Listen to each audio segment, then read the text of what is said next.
Suzanne's Paparazzi Jewelry, 24/7 shopping available. 160920 is the code. Show her some love, like she showed us.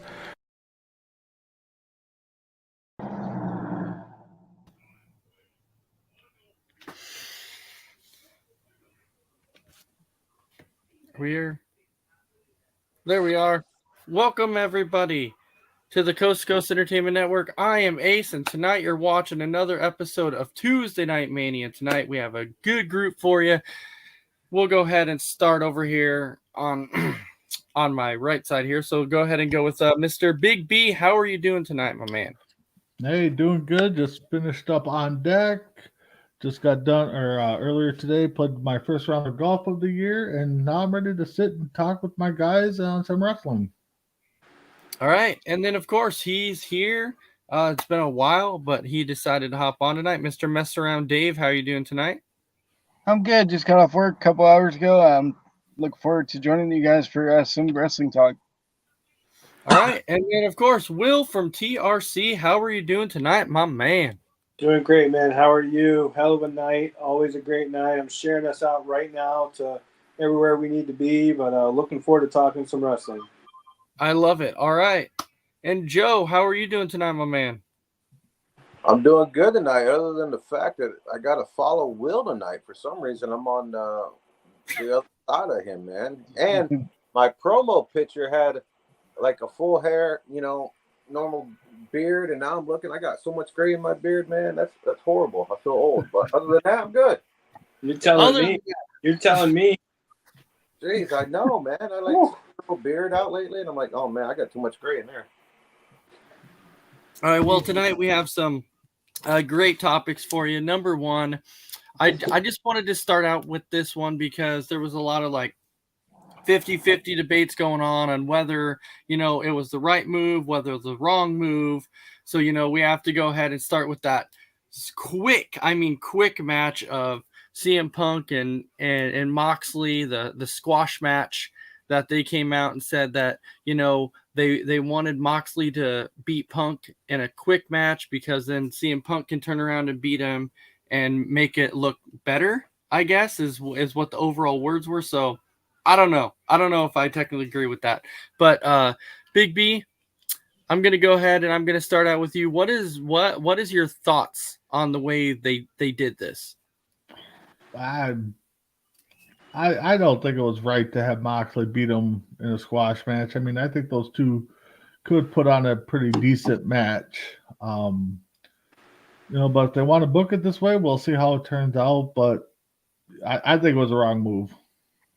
I know last week a bunch of us said that we didn't feel like it was going to be a rematch of Moxley versus Punk at All Out, but that's what it sounds like exactly that's going to happen. Yeah. So, Mess Around, what's your thoughts when they come in and make a squash match in a title match like that?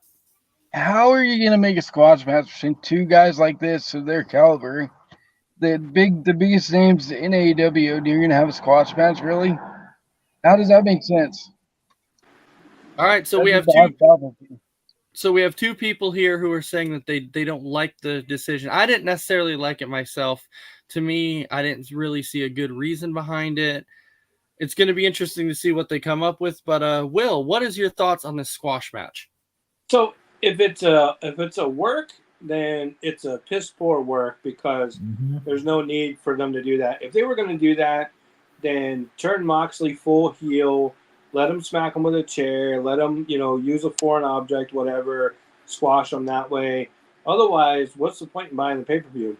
If it was a shoot, which is what we originally talked about, maybe you need to get that belt off Punk because maybe there is some problems in the back office with Punk. Maybe he's going to walk out. Maybe he won't. You never know. The guy's a damn quitter. But I would say if it's a work, what a waste of time. Mm-hmm. If it was a shoot, then you probably wouldn't have the same guy in the main event in Chicago. You've already sold your tickets. I mean, you don't have to have him in the main event to sell more tickets. You already sold your tickets. So very disappointing. The best thing that came out of that entire 3 minutes, I think it was like 3 minutes from bell to bell or whatever, was the fact that there's no more interim champion there for AEW champion, and I hope that we never see that again. I will say I hope we don't see it for any promotion out there. Let's We're going to see let's it. just say that. So we have a question. The question is who benefited from the match? No Moxley. one. You hurt the title and the competitor's legitimacy. So Joe, I'll start out with you on this one. So if you want to answer Roger's question and then also answer what was your thoughts on the squash match.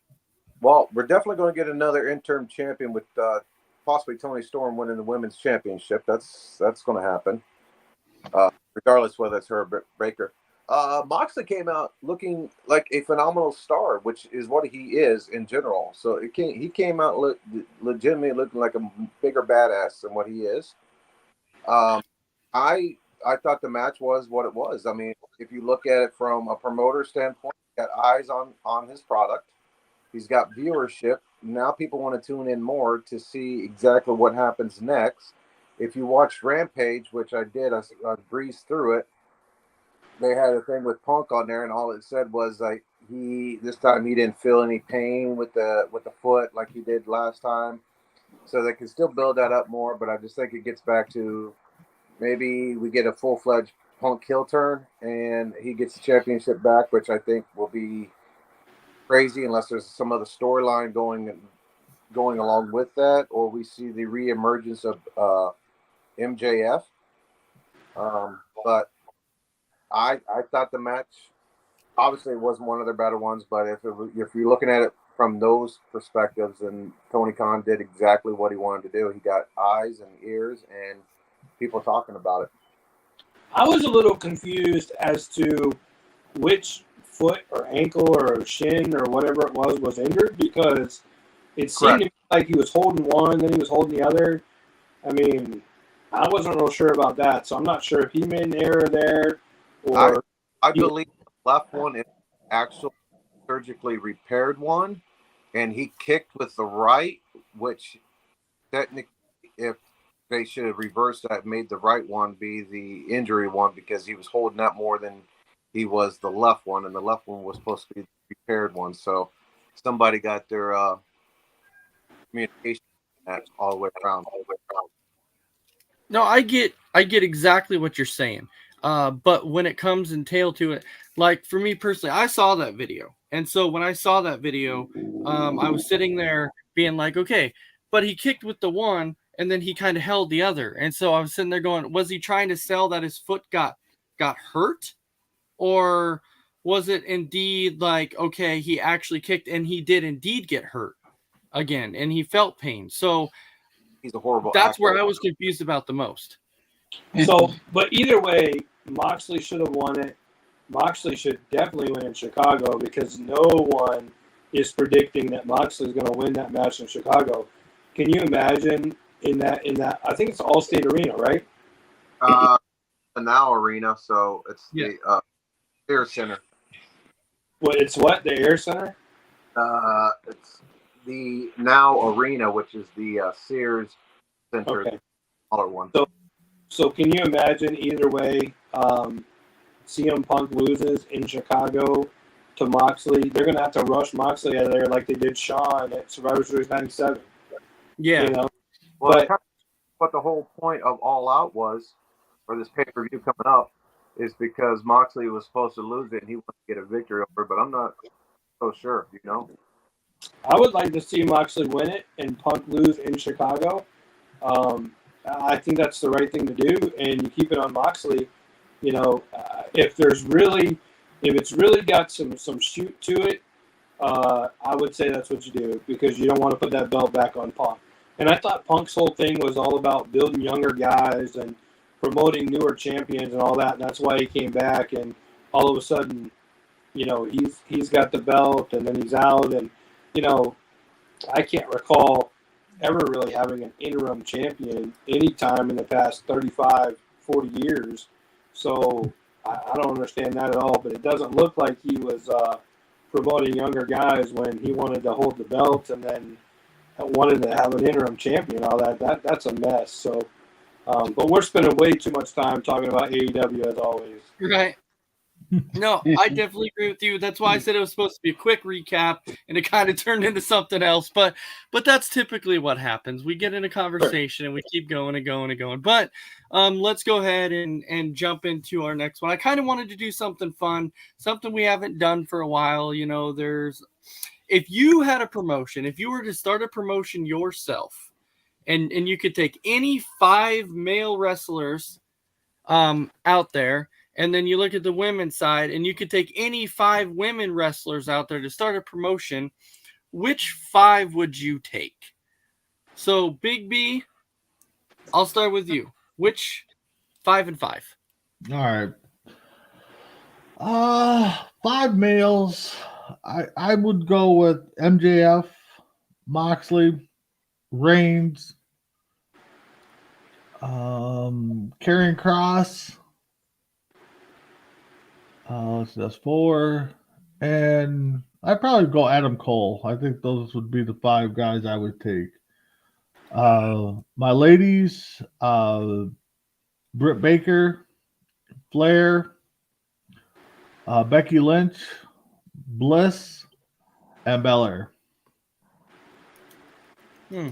I must say, a little bit on the men's side, there was a few names that you threw in there that kind of surprised me a little bit. But hey, I like to see it. I like to see it. So Christy Wilson is saying Adam Cole, so she's saying she would throw Adam Cole in there. Yeah. Mess around. How about you? The 5 men and 5 women. For the 5 men, I'm going to go Roman Reigns. You got to have the tribal chief. Brock Lesnar, Braun Breaker, Austin Theory, and I got to have Randy Orton. Ooh. And for the women, Charlotte Flair, Britt Baker, Sasha, Becky, and Mandy Rose. Interesting. Okay. Who's Will. Sorry, my phone was breaking in and out. So for the men, I didn't hear anybody say the Fiend, but the Fiend would be my centerpiece in my own organization. I would definitely take Bray. Mhm. But besides that, I would definitely take Karrion Cross just because I have such a high opinion of the guy. That's 2. Of course, Roman is always, ever the opportunist. Great guy to put. I wouldn't take Orton only because he's so much older and he's got so many injuries. But I would go over to AEW and take another older guy, which is Daniel Bryan, because he's still got a lot of opportunity left. And he's had some injuries too, but I would take him over some of the other ones. And then probably a nice young guy that I can continue to build on with, especially with Karrion Cross already. I'd probably take Darby Allin because I think those 2 could probably put together some good stuff. That'd be probably my start for the men. For the women, I think the women is way tougher than any of the men. You can take Charlotte Flair, greatest women's wrestler out there in the world today. I'd probably take Liv Morgan. I'd probably take Bayley. I probably wouldn't take Sasha. Definitely Britt Baker. And then maybe somebody like Chris Statlander, who has a huge future in front of her that, could do a lot with you in the future. So there's some major opportunity there. But again, I think the missed centerpiece would be the Fiend because I really think you could build a promotion around him. And I think originally there was a thought process with this whole Control Your Narrative organization that maybe the Fiend would go there or some version of Bray Wyatt would go there. And even though that's a very small organization, if you would have got Bray Wyatt there, you would have built upon that. That's kind of like today's modern day Undertaker. And you can build an organization on an Undertaker, basically. So that's where I would have gone. Joe? I actually had Kurt Angle, Shawn Michaels, AJ Styles, Daniel Bryan, and Will Ospreay. You having a retirement convention? Nope.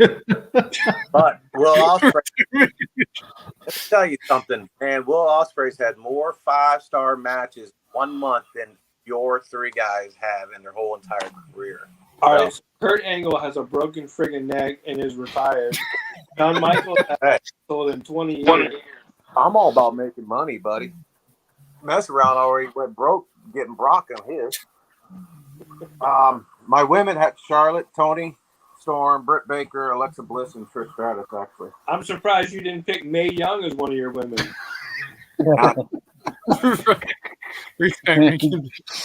Retirement convention. I didn't know we were. I didn't know we Um, were any generation. I thought it had to be modern superstars. That's why I said who I said. Yeah. I would No. have picked Hogan. Ace, No, it was.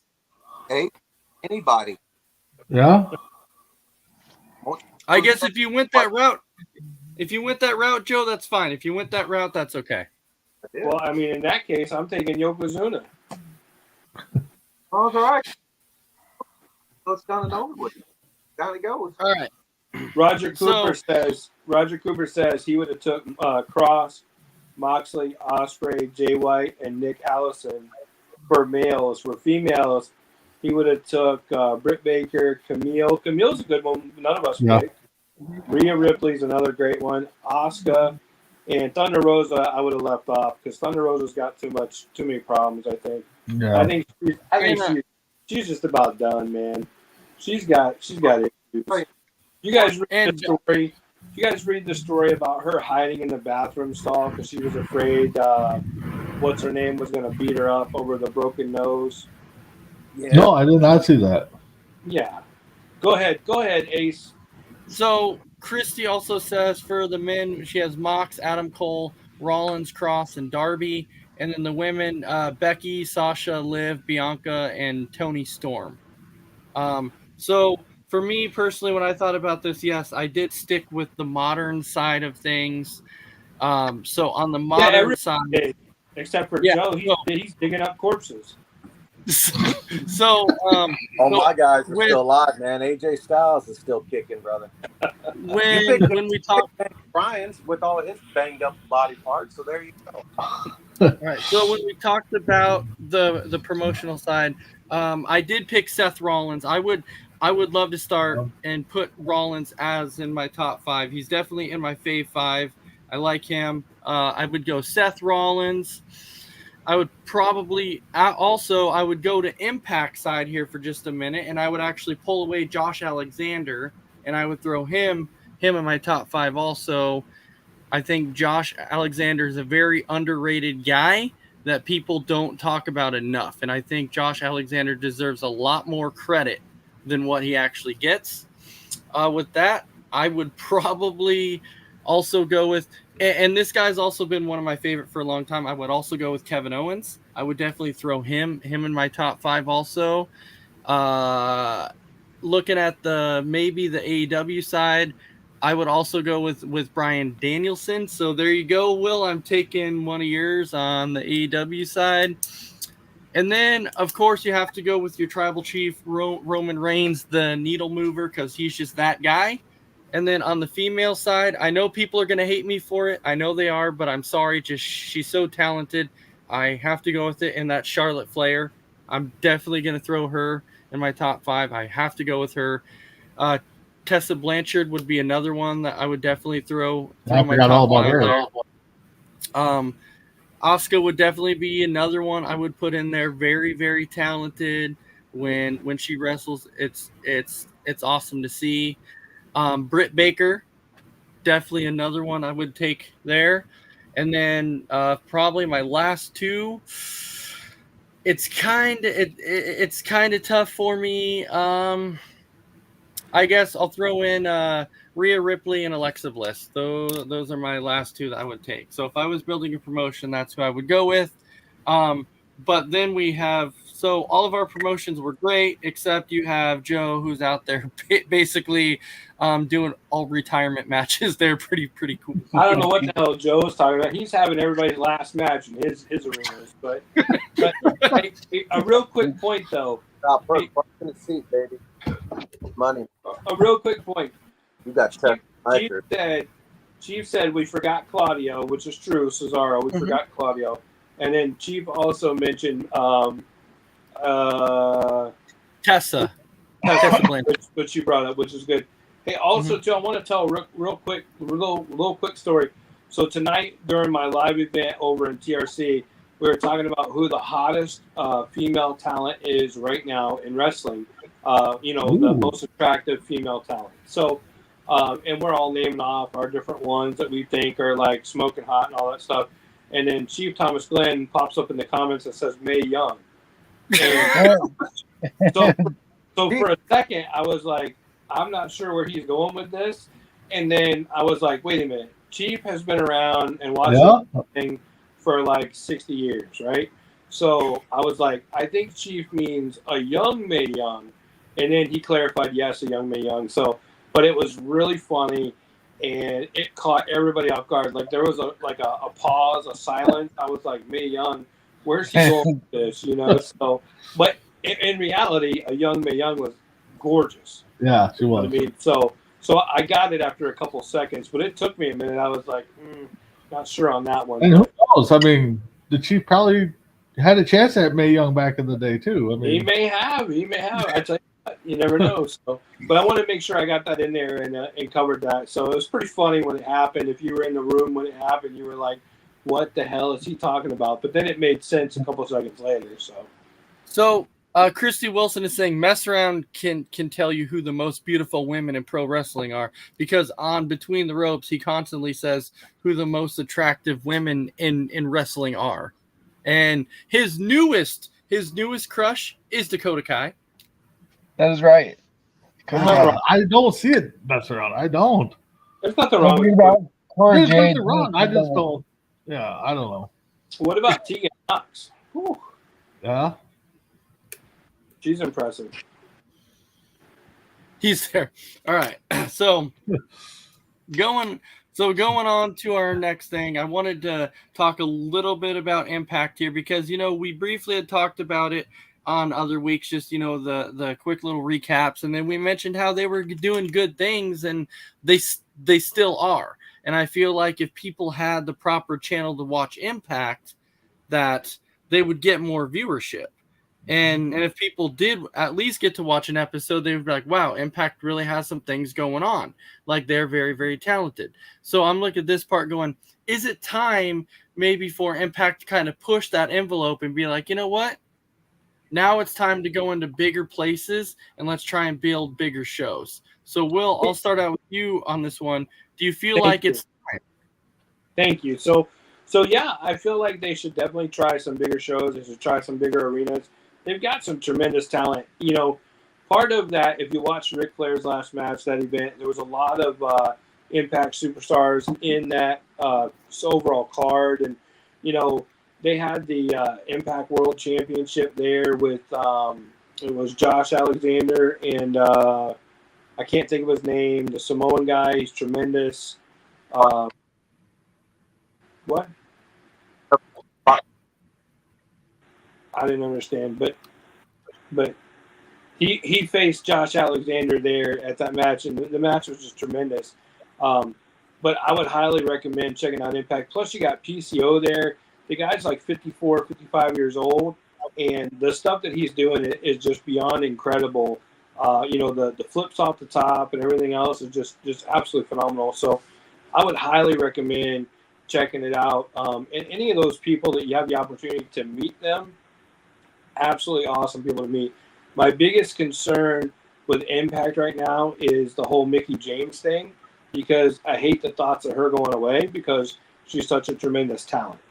But overall Impact, huge, absolutely can do a lot with their business. And I made the point the other day, I think it was Saturday, I made the point on Thoughts Count Anywhere on the podcast where I said, I think the loss of Jeff Jarrett in WWE from the offices is exactly that. It's a loss because he's so intelligent with the wrestling business. And one of the comments back was, well, he had his own company and it failed, but he also helped build from the ground up TNA and then Impact, and they're still standing and they're recognized as the number 3 company in the wrestling world. So, I mean, he was, kind of the grandfathered in person with TNA and Impact, and they're still going. So I think he's done a lot of things right. And again, we discussed this before, Jeff Jarrett moved back and forth between WWF and WCW more than anybody I've ever seen. So I think that was a loss. But if Jeff Jarrett was to go back to Impact and do some stuff with the office work, maybe help with some storylines, do some things right there, they could come back and be a major competitor. I think they're a couple good storylines and a couple good characters away from being the level that AEW is. And I know that's not a popular opinion, but I think that's the reality of it. I mean, yeah, if you look at the people they have now, Josh Alexander, Ace Austin, um, and you think about Violent by Design, Honor No More, PCO. I mean, you can continue to go and go. They have names. And so if people would actually go out there and actually watch, I think that they would truly enjoy it. So Roger Cooper is also saying thoughts out to Joe Doring stepping away from ring due to cancer. Absolutely thoughts out on that. We hope him a speedy recovery so that way he can come back. Impact Sin City Showdown Las Vegas October 21st and 22nd. That's what Tom's Glenn is saying. Can we have Crispy behind the scenes check Joe's mic? Because I couldn't understand what he was saying about who was facing Josh Allen. Jacob Fatu was the one who was facing. That's what it was. Tremendous match, tremendous wrestler. So, but I think Joe was trying to tell me and it was breaking up real bad. I couldn't understand it. So, but yes, tremendous match. If you didn't see that match, go watch it on YouTube or wherever you watch your wrestling. It was tremendous. So, I mean, as of late, Josh Alexander has been putting on some bangers. Eric Young, that was a good one. The Jacob Fatu, yes, I got to see that pay-per-view, and I'm right there with you. That was a freaking excellent match. So, all right. So, Joe, what's your thoughts on Impact? Should they attempt to try bigger shows? Can you hear me? Yep. yes. Yeah. Okay. Yeah, I think so. I think smaller arenas or mid-sized arenas would be good for them right now. And Will was talking about this guy making a comment on the Jeff Jarrett situation where he had a company and it failed. But if the guy would have done his research, it wasn't Jeff Jarrett that failed with that company. Jeff Jarrett had investors and things like that giving him false information. So the amount of money that he thought was coming into his company, come to find out by week 3, they were broke because of that guy giving them false information. So it wasn't Jeff Jarrett that failed on that company. Then he had bringing Dixie and all that. Yeah, I mean, I've been watching Impact. I watched it last year when they had like a 0.1 rating. And I told you guys on an episode, I was probably the only one that watched it. And it was a Thanksgiving show or something. And it was horrible. And then I kind of said they started having better matches, and once they start getting a crowd back in there, that they would start to take off, and they really have been. The crowd has really made a difference, and they're bringing in good talent. And right now, their only loss is the Good Brothers, whose contract is up. They finish up at the tapings there in Dallas, as we knew they were going to. So hopefully they can get them back. But they are definitely going in the right direction to be able to do those mid-size arenas. Mm-hmm. All right, Mess Around, how about you? Honestly, I don't watch enough to Impact to form an opinion, but why not go for it? Try it, see if it works. It can't hurt. All right, Big B, I know you don't really watch too much of it, but what's your thoughts? Well, when they're on TV, I can watch. I mean, I followed them. I watched them. I liked the 6-sided ring. Then they changed it.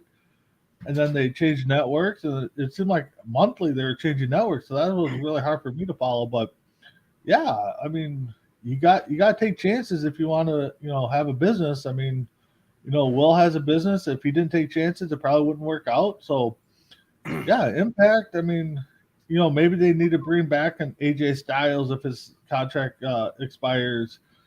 In WWE or some of the original TNA guys, Impact guys, to see if they can drum up business or something like that.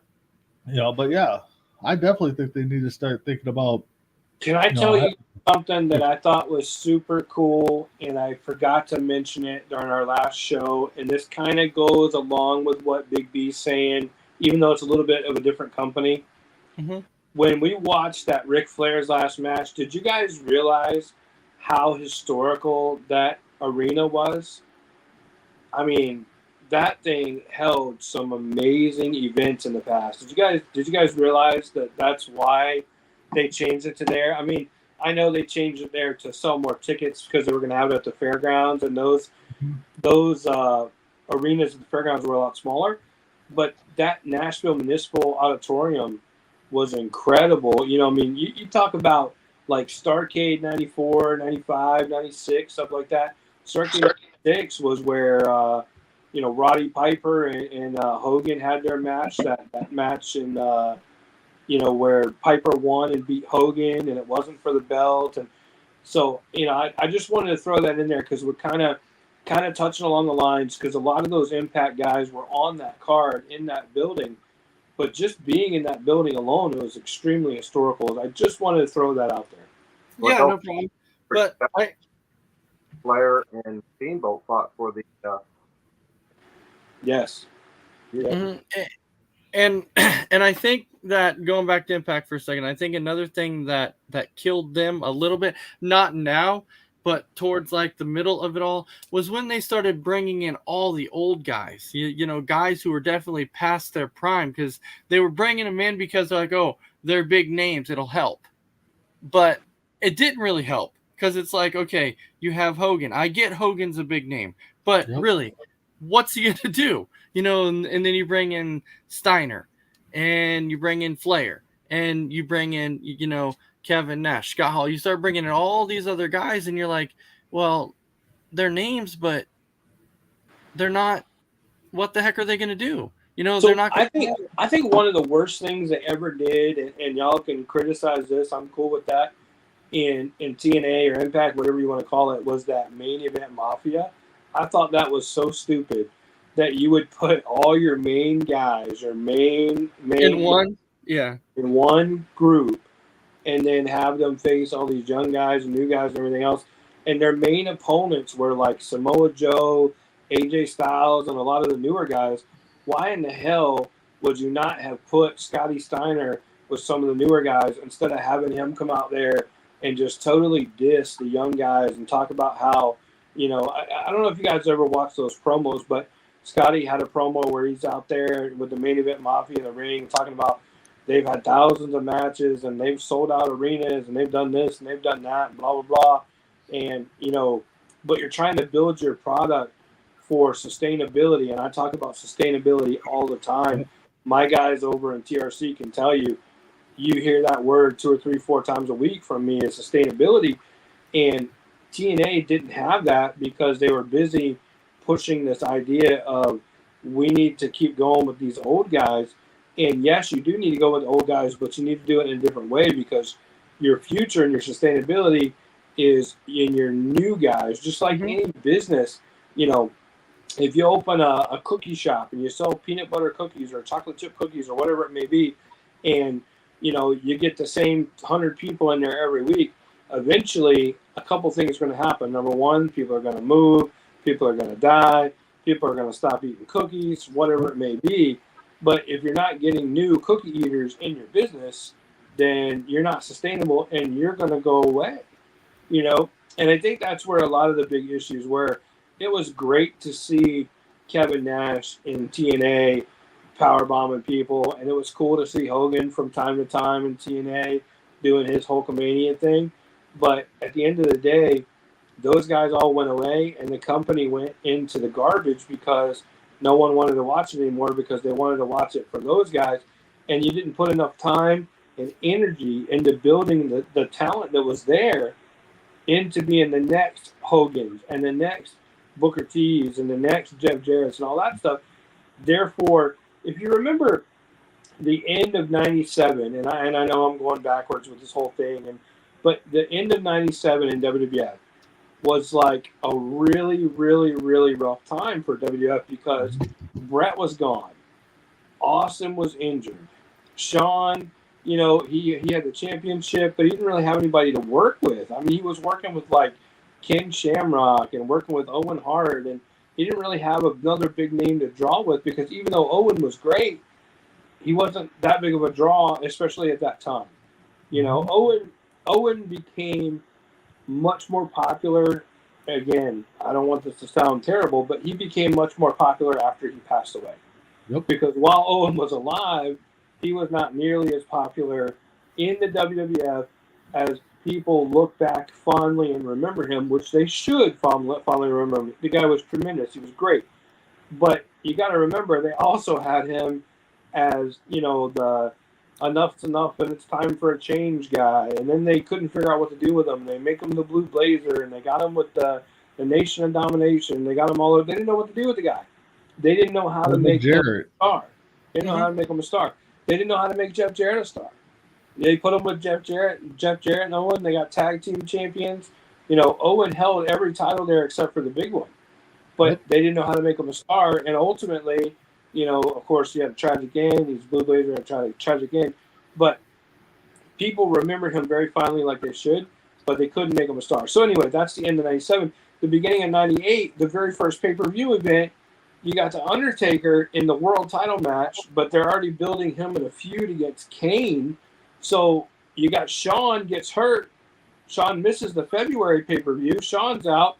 Austin's in. Austin's out. Austin's injured. Austin's not injured. Austin's being built up for WrestleMania. And come WrestleMania, there wasn't a whole lot of great matches at WrestleMania 14. You had Shawn do everything he could to get through that match. Then he's gone for 4 years. So now Bret's gone. Shawn's gone. Sid's gone. Vader's gone. I mean, all these guys, I think Vader was still there, but he was so low on the card, he may as well have been gone. Yoko is gone. All these other guys are gone, and you had to rebuild. But WWF did rebuild. They pushed their younger guys. They pushed the ringmaster, who became Stone Cold Steve Austin. They pushed Rocky Maivia, who becomes The Rock. They pushed Hunter Hearst Helmsley, who becomes Triple H. So they did the right thing there, and they built those guys up, and they made it to where you wanted to watch them every week. These other companies didn't do that. Another thing, too, and I'm sorry I'm taking so much time, but I want to make one more point with this, too. Big B, I'm making this point specifically for you. At the end of 99, WCW, you probably remember this. I know Joe remembers this. The end of 99, Bret Hart's finally WCW World Champion. Yep. He beats Goldberg supposedly at Starrcade because Piper calls for the belt. He beats Goldberg the next night. They recreate the NWO going into 2000, all that stuff. They're on a run. They're doing what they can. They got big stars. They got big star power. Next thing you know, Scott Hall goes out for whatever reason. I don't know if it's injury or, drug related or whatever it may have been, but he's out. Scott Steiner comes back, fresh from back surgery. He's in the picture now for Scott Hall. Nash is in and out doing his thing. Goldberg is the biggest thing they have, and they fear putting the belt back on Goldberg. So they start putting the belt on everybody and anybody other than Goldberg. Where if they had just put it back on Goldberg when Bret got injured, WCW might still be standing today. Right. I mean, that's how big of a draw Goldberg was back then. That's how big of a draw some of those other guys were back then. But instead, your main event for what would have been sold out 2000 was supposed to be Bret Hart and Sid. Bret gets injured. Of course, from the kick with Goldberg, he goes out permanently. He's done. It becomes Benoit and Sid for the World Championship. And although, again, Benoit in WWF is a much different wrestler than he was in WCW, he was a big deal, but he wasn't a big deal in WCW. He was a very small fish in a really big pond in WCW. Yeah. And, you get into this whole thing in January of 2000, and you don't even know where to go with the belt. If you just put it back on Goldberg, you got 50 people for the guy to work with. You put it on Benoit, you don't know what the hell to do with it. You put it on Sid, you don't know what the hell to do with it. You don't know where to go. So those are some things that kind of fall in line with kind of what we were talking about with Impact and how other companies have made poor decisions as well that would have benefited them if they would have just stepped back and looked. And I would challenge you to go back and watch, and I know this isn't our historical moment, but I would challenge you to go back and watch from about mid-November of 99 all the way until about February of 2000. And you can almost see the plane crashing in WCW. Like, it starts to peak, and then it just comes to like this big crash. And you're like, what the hell is going on in this company? And that's when Vince Russo started taking over. So he had been there for a little while, and then all of a sudden they started doing the whole powers that be behind the scene, the whole office thing where Vince Russo's in charge and all that. But you can literally see the plane crashing Oh yeah. as it starts to get really good, and then all of a sudden it's not so good. And you don't know what's going on. You don't know what's happening. And then everybody that you would normally watch in WCW is just no longer around. Like you can't find Hogan, you can't find Macho Man, you can't find Sting, you can't find all these different people. Where the heck are they? And then you don't put the belt on Goldberg. How much more would you have drawn had you put it back on Goldberg? I'm just challenging you guys. Go back and watch that stuff. Go ahead, Ace. I'm sorry I went up on that. Go ahead. Nope, you're good. So I'm just changing little few things around here quick because I just want to kind of get to the Clash of the Castle thing, and then we'll jump into your historical moment there, Will. So going to Clash of the Castle, we basically know that the final card is finally set. So we can kind of talk about who we feel could potentially be some of the winners going into the Clash of the Castle. We don't have to get like a massive breakdown, but we'll go ahead and we'll start with Sheamus and Gunther. No, it's going to be a very, very good match. I'm looking forward to this. Big B, are you taking Sheamus? You taking Gunther? Oh man, that is very tough. I'll go Sheamus. He hasn't had a title, I don't believe, in a while. So, but I know it's still early for Gunther. So, honestly, give me a good match. I could care less who wins, but for this purpose, I'll go Sheamus. I'll make it quick. I'm going Sheamus too. Okay, Joe? Gunther. Mess around? I'm gonna say it ends in a draw. I think they're gonna build this rivalry and make it big, and it's gonna go 2 or 3 different matches. I talked so long, I thought Mess Around was asleep.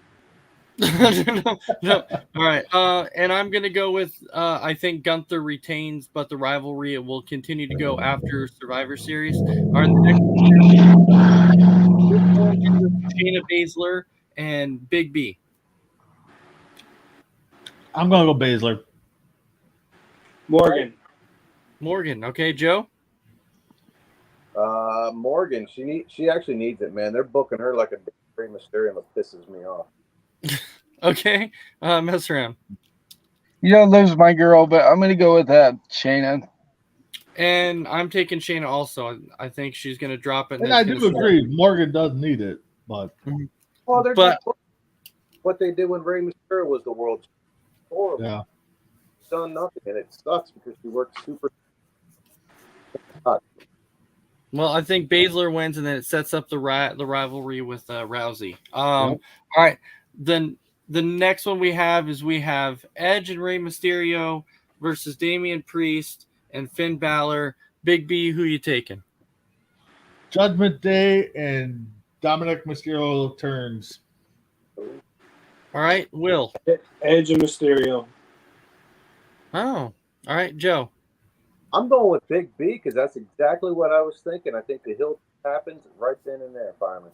Mm-hmm. Mess around. Yeah, I'm going the same way as Joe. Big B. I think Dominic's gonna turn. Yep, I'm right there with you. I'm taking Judgment Day with Dominic turn. All right, now we have the 6-woman tag match: Bayley, Io Sky, and Dakota Kai versus Alexa, Asuka, and Bianca. Big B. Ooh. I think I'll go Bayley, and Bayley gets the pin on Belair. All right, Will? Yep, I agree. Bayley, Io, and Dakota, because they just come back. It wouldn't make any sense to bring them back and then have them drop all of a sudden. Yeah. Kind of point. I agree, Big B. All right, Joe.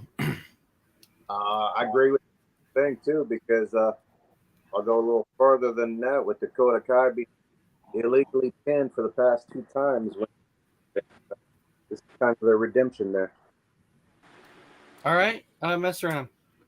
Yeah, we got Big B on this one as well. You got to set up that match, Bayley and Bianca. So I think Bayley's going to get the pin on Bianca. All right, I'm right there with you. I think Bayley and Io and Dakota win. All right, next one, Seth Rollins and Matt Riddle. Big B. Man, after the promo that they cut on Raw, I think this is going to end in a no contest. They're just going to beat the heck out of each other, I think. So But if I had to pick one, I think they both need it. I'll go Riddle. I would say Riddle? I would say Seth. You've used most of the year making Seth look like a complete loser. He's lost in every match just about he's been in. If you're really going to keep the guy around and keep him being believable as a top talent, I think Seth needs a win. Yep. All right, Joe. What everybody's saying, so I'm just going to change it. I think it's going to be a no contest, and Okay, so he's saying a no contest also. All right. Mess around. I'm gonna go with Rollins only because they still owe him one for the Cody Rhodes thing, taking the loss there. Yeah. Not Yep, just one loss, not just one loss, multiple losses. Right. So I'm definitely with you on that. I am also going to go with Rollins. And then I believe we only have one more match so far on that night, which is Roman Reigns versus Drew McIntyre, Big B.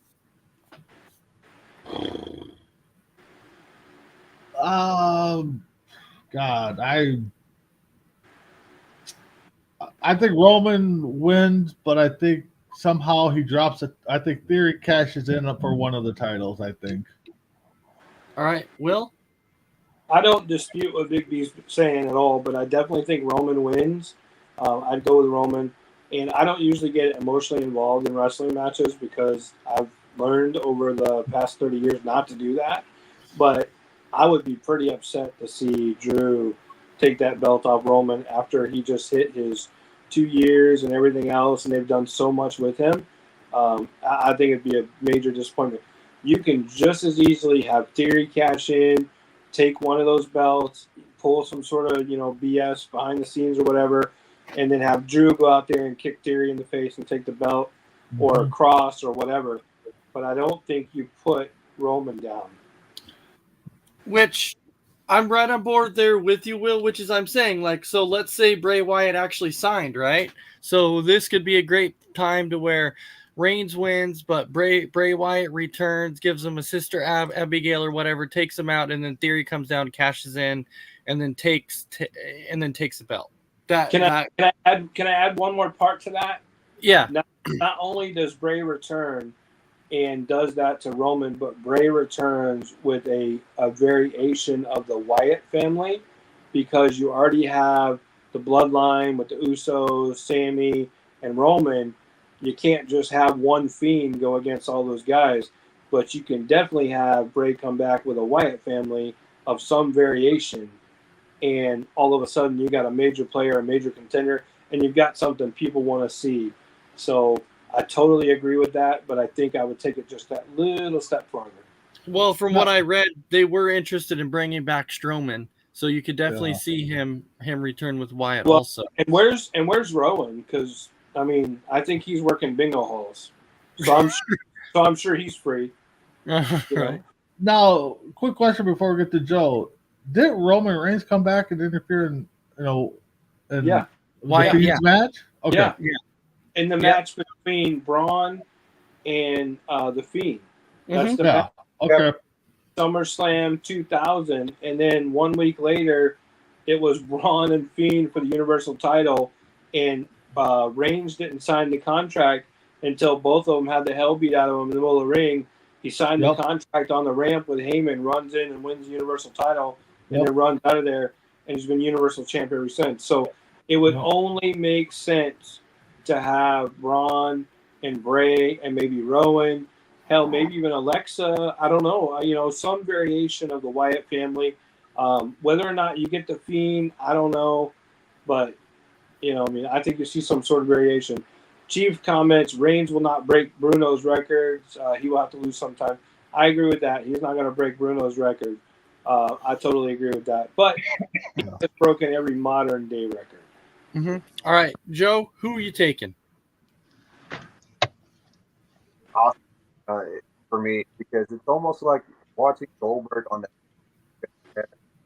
And the only difference is Goldberg's win was kept adding nothing to it, but you always want to go to Goldberg.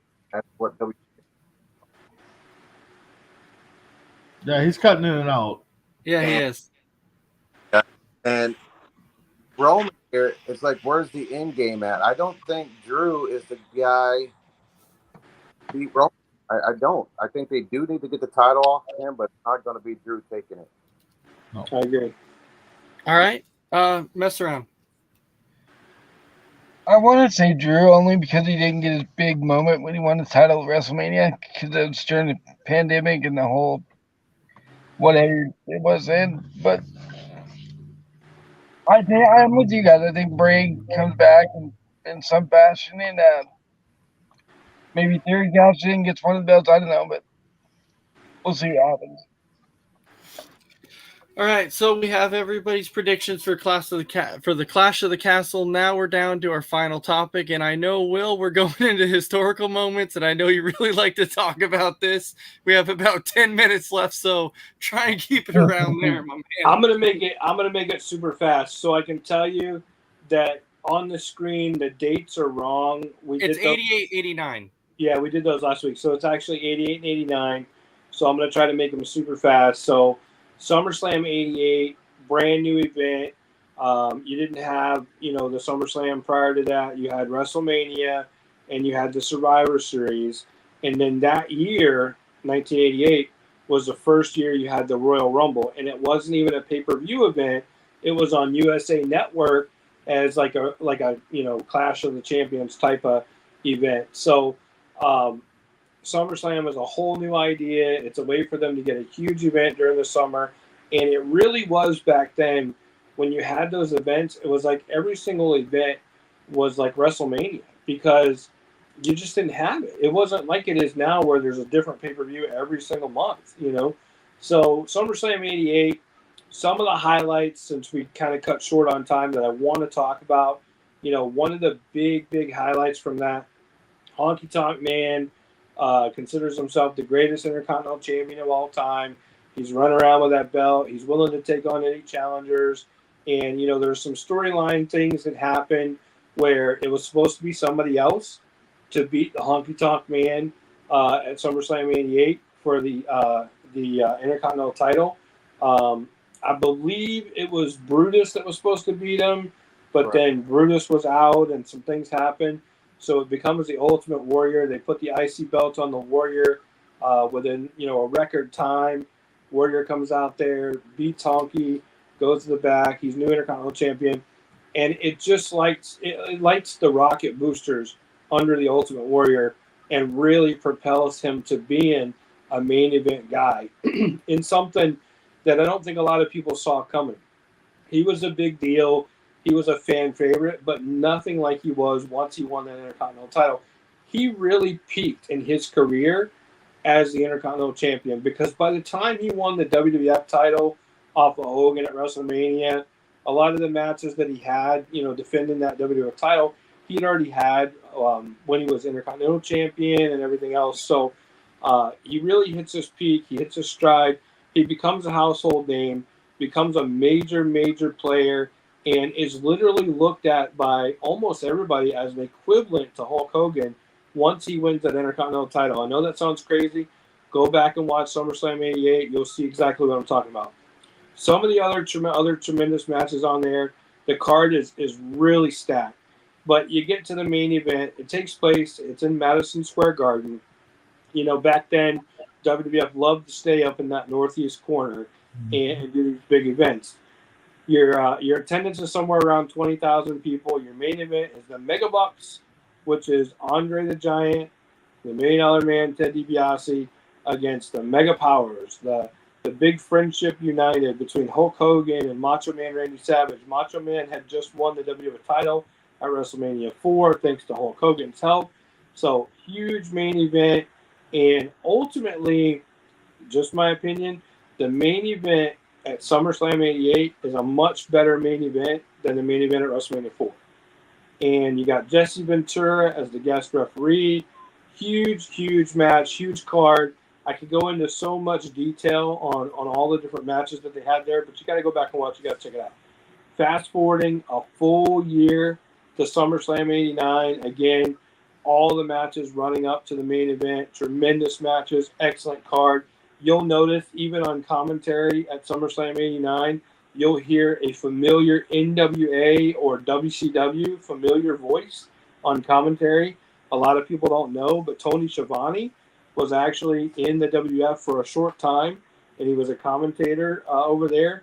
And you'll hear him on the 1989 SummerSlam commentating. So if you're a WCW or an NWA buff, you might enjoy that fact. Fast forward to the main event, you had this big movie at the time coming out. It was, No Holds Barred, Hulk Hogan, and Zeus.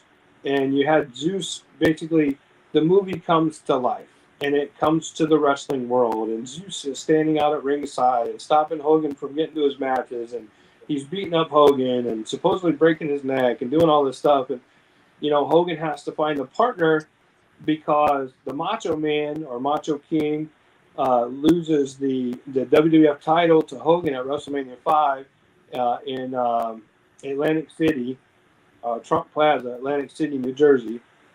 And, he forms this partnership with Zeus, and he's got Sherry Martel as his manager in the corner, and it's this great big, we got to finally get an end to this feud type matchup, and the movie, you had Hogan beat Zeus, and that's how the movie ends. If you haven't seen No Holds Barred, that's not a spoiler. I mean, literally, it came out like 35 years ago, whatever it was, so you should probably check it out. But the movie comes to life, and it's Hogan and it's Brutus, and it's Macho and it's Zeus, and what a tremendous matchup. Now, the only thing that hurts that match, because Macho does an incredible job. Brutus did an incredible job. Hogan did a pretty damn good job for a Hogan match, but Zeus couldn't really move in the ring, so he looks phenomenal, and he looks like a monster, but once he gets in the ring, there's not a whole lot to it, so of course, Hogan slams him a couple times. Brutus gives him a sleeper. Zeus beats the hell out of Hogan. Zeus beats the hell out of Brutus, all that stuff. So, but eventually, after all of that, of course, Hogan, Brutus come out on top. Tremendous event. SummerSlam 89, tremendous event. SummerSlam 88. Go back, watch them. Go check out those matches. That's when you had characters in wrestling, and it made you want to see it. Just a quick tip. Just to throw this out there, unfortunately, SummerSlam 89 did not end the feud between Hogan and Zeus and all those guys. It went on to continue at Survivor Series 89, and then eventually in the No Holds Barred comes to life the match. So you had the release of the movie No Holds Barred, then you had the actual match of No Holds Barred come to life, where it was Brutus and Hogan in a steel cage, in an old blue steel cage, against Zeus and the Macho Man. So, and of course, again, this isn't a spoiler because this happened 33 years ago. But eventually, Hogan has to drop 3 leg drops on Zeus to finally end the Zeus tenure in WWF, and then you never see Zeus again until 1996 in WCW. So, tremendous events. Go back and watch them. Enjoy that part of wrestling. Enjoy that character's time. When you had characters, you had, a policeman from Canada, a Mountie. You had a prison guard from Georgia, the Boss Man. You had a weasel. You had a bulldog. I mean, you had all these things. You had a dragon. I mean, you had these cool characters. It's like Disney World on ice coming to life in a ring. I mean, it was super cool. It was a great time to be a wrestling fan. Go back and watch it. Enjoy it. It's all available on Peacock. Or you can do like me. Sometimes I pop in the old 30-some-odd year VHS tapes and watch those just to watch them in the original format, because even though it's all grainy and crappy compared to today's technology, it's still super cool to watch them. Yeah. So that's my historical moments for this week. Chief made a comment. Hopefully somebody caught that and can read that.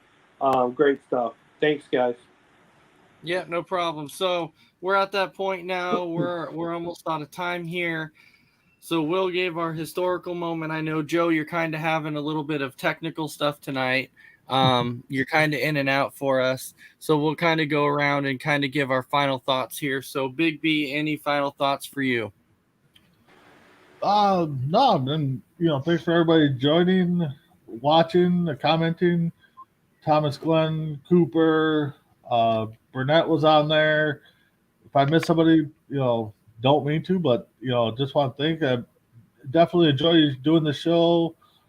You know, I know we had a couple hiccups recently, but I'm glad we're back. The whole crew's here, and you know, just love it talking wrestling with you guys.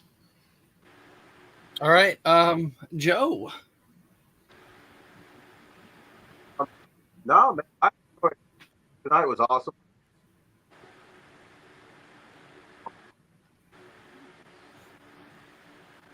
Those SummerSlam. That was it. I mean, that's how I became a fan. All right, you're cutting in and out really bad, Joe. Yeah. We can kind of hear what you're saying, but all right, we'll just go with it. Mess around. How about you? Yeah, it's always great to be on the show. I love talking wrestling with you guys and hearing Will's historical moments. Learn a lot of stuff that I forgot about as a kid, so it's nice to relive that. All right. Well, we definitely want to thank everybody for watching another episode of Tuesday Night Mania here. And Thomas Glenn is saying, "What you laughing at? VHS is great." There you go, Will. He's saying VHS is great for you. It is. It is. It is great. So there you go. So we definitely want to thank everybody for watching another episode of Tuesday Night Mania. And we hope everybody has a fantastic night. And we'll see you next Tuesday for another episode of Tuesday Night Mania. Have a fantastic evening. Good night, everybody.